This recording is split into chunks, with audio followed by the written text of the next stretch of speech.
تاریخ انسانی میں جتنی عظیم شخصیات ہیں وہ یا ایک طرف بلند ہیں تو دوسری طرف ان کا کوئی مقام نہیں، may be they are zero. اور اگر کوئی ہے جو ادھر بہت بلند ہے تو ان کا ادھر کوئی مقام نہیں. ہو سکتا ہے کہ زیرو ہو، بلکہ ہو سکتا ہے کہ کوئی مائنس ویلیو ان کے لیے معین کرنی پڑے. مثلا مشرق میں گوتم بدھ، مغرب میں حضرت مسیح. مذہب کے میدان میں، روحانیات کے میدان میں، پھر پیروکاروں کی تعداد کے اعتبار سے کتنی عظمت ہے. مہاتما گوتم بدھ کی بھی، سدھارتھا گوتما.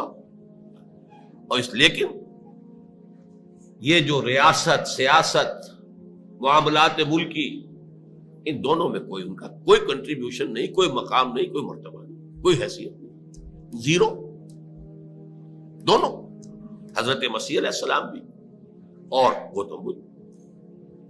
اسی طرح میں نے ابھی بتایا اٹیلا ہو یا سکندر اعظم ہو یا اور بڑے بڑے حکمران بھی دنیا میں گزرے ہیں.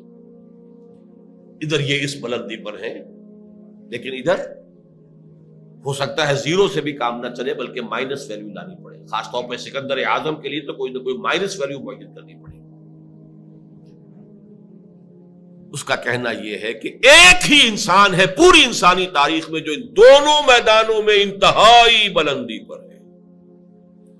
دس is because he is the only person. The only کے لفظ کو میں زیادہ ایمفیسائز کر رہا ہوں. اور کوئی ہے ہی نہیں. تقابل کیا ہوگا؟ اور کوئی ہے ہی نہیں. He is the only person supremely successful in both the religious and secular fields. یہ میں نے آپ کو صدی کے اس سرے اور صدی کے اس سرے سے دو مثالیں دے دی ہیں. ذرا ایک درمیانی مثال بھی دے دوں. ایچ جی ویلز، برطانوی fiction writer, scientific fiction writer کی حیثیت سے شہرت ہے. بڑے اچھے اس نے کہانیاں لکھی، ناول لکھے، جس میں وہ ریفلیکٹ کر رہا تھا یہ سائنس کدھر جا رہی ہے. جدھر جا رہی تھی، جو اکتشافات اور جو ایجادات ہونی تھی ان کو پہلے سے ویژولائز کر کے اس پر مبنی کر رہا ہے اپنے ناول کے پلاٹس اور اپنی کہانیوں کے بنیادی خاکے. تو سائنٹیفک فکشن کے نام سے اس اعتبار سے مشہور ہے. لیکن اس کے ساتھ ہی اس نے تاریخ عالم پر دو کتابیں لکھی ہے، short history of the world and a concise history of the world, جو ذرا نسبتاً زیادہ ضخیم ہے. اس concise history of the world میں وہ چیپٹر جو ہے وہ حضور صلی اللہ علیہ وسلم پر جو چیپٹر لاتا ہے، اس میں ایک بات میں اپنے دل پر جبر کر کے آپ کو بتا رہا ہوں. ابتدا میں حضور کی ذاتی نجی خانگی زندگی پر اس نے نہایت رقیق حملے کیے. یوں سمجھیے کہ جیسے دو ملعون نام نہاد مسلمانوں نے اس دور میں کیا ہے، سلمان رشدی نے اور تسلیمہ نسرین نے. ایک نے انگلینڈ میں بیٹھ کر، ایک نے بنگلہ دیش میں بیٹھ کر جس قسم کے چھینٹے اڑائے ہیں حضور کی شخصیت پر، اسی طرح کے چھینٹے ایچ جی ویلز نے حضور کی ذات مبارکہ پر، خصوصاً خانگی زندگی پر اڑائے. لیکن جب اس چیپٹر کے آخر میں آتا ہے اور خطبہ حجۃ الوداع کا ذکر کرتے ہوئے باقاعدہ کوٹ کرتا ہے، لا فضل لعربی علی عجمی ولا لعجمی علی عربی ولا لاسود علی احمر ولا لاحمر علی اسود الا بالتقوی کلکم بنو آدم و آدم من تراب.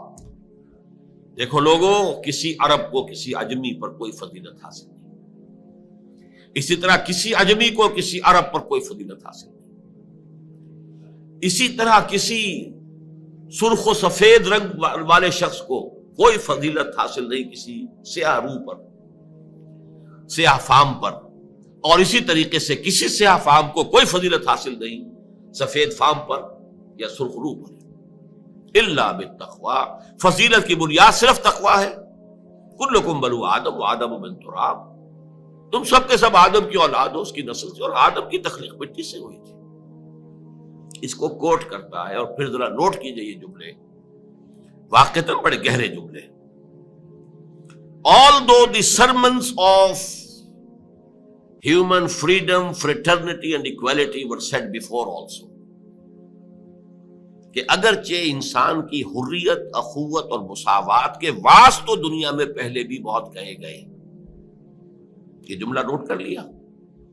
اب اگلا جملہ اور زیادہ قابل توجہ ہے. We find a lot of these sermons in Jesus of Nazareth. ہم دیکھتے ہیں کہ اس کے بہت سے مواعظ حسنہ جو ہے ان چیزوں کے بارے میں حضرت عیسیٰ مسیح ناصری کے ہاں موجود ہیں. عیسائی ہوتے ہوئے کہہ رہا ہے. But it must be admitted. لیکن یہ تسلیم کیے بغیر چارہ نہیں ہے that it was Muhammad صلی اللہ علیہ وسلم who for the first time in history established a society based on these principles. یہ صرف محمد عربی صلی اللہ علیہ وسلم تھے جنہوں نے تاریخ انسانی میں پہلی مرتبہ ایک معاشرہ باضابطہ بالفعل انہی اصولوں پر قائم کر کے دکھایا. اب آپ اندازہ کیجئے یہ ٹریبیوٹ ہے، اور ٹریبیوٹ کس کا ہے؟ دشمن کا ہے. وہ معتقد نہیں ہے. میں نے اسی لیے بتایا اپنے دل پر جبر کر کے کہ اس نے کیا کیا. اس حد تک ایک شخص کی اس میدان میں اتنی بڑی حماقت کا مظاہرہ کر رہا ہے، تو میں نے آپ کو اندازہ دے دیا کہ کس قدر زہر اس کے اندر بھرا ہوا ہے. ذاتی طور پر عناد ہے، دشمنی ہے، بغض، لیکن اس حقیقت کا ادراک کر رہا ہے اور اس کا اعلان اور اعتراف کر رہا ہے. Although the sermons of human freedom, fraternity and equality were said before also, we find a lot of these sermons in Jesus of Nazareth. But it must be admitted that it was Muhammad sallallahu alaihi wasallam who for the first time in history established a society based on these principles. میں نے اسی لیے اس کی دشمنی کو پہلے جو ہے اسٹیبلش کیا ہے تاکہ وہ جو عربی مقولہ ہے الفضل ما شہدت بہ الاعداء، اصل فضیلت تو وہ ہے کہ جس کا اقرار اور اعتراف دشمن بھی کرے. ظاہر بات ہے کہ جو دوست ہے، عقیدت مند ہے، عام طور پر وہ جو محبت کرنے والا ہے اس کی نگاہ جو ہے وہ اپنے محبوب کی کسی خامی کو دیکھ ہی نہیں سکتی. اس کی طرف سے وہ گویا کہ نابینا ہو جاتا ہے.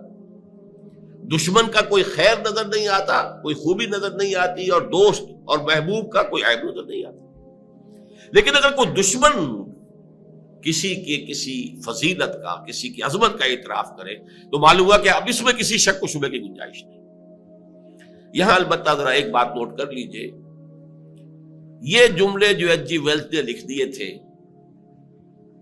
موجودہ جو مرتبین ہیں، چونکہ وہ تو فوت ہوا بہت عرصہ ہوا، اب جو کتاب چھپتی ہے یہ concise history of the world, وہ نئے ایڈیٹرز ہیں، انہوں نے ایڈٹ کیا ہے. ہمیشہ جو نیا ایڈیشن آتا ہے تو اس کے اوپر تو نظر ثانی ہوتی ہے. تو نئے ایڈیٹرز نے یہ جملے حذف کر دیے ہیں، ان کے حلق سے نیچے نہیں اتر پائے. یہ وہ کڑوی گولی تھی جو ان کے حلق سے نیچے نہیں اتر پائی.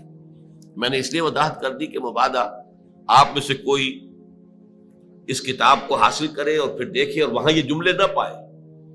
موجودہ ایڈیشن میں وہ نہیں ہے، لیکن آپ کو پنجاب لائبریری سے یا کسی اور پرانی لائبریری سے جن میں کہ پرانے نسخے موجود ہیں وہ کتاب مل جائے گی کہ جس میں یہ نسخے بعین ہی انہی الفاظ میں موجود ہے جو میں نے آپ کو سنا. بہرحال اب میں اس بات کو زیادہ طول نہیں دینا چاہتا.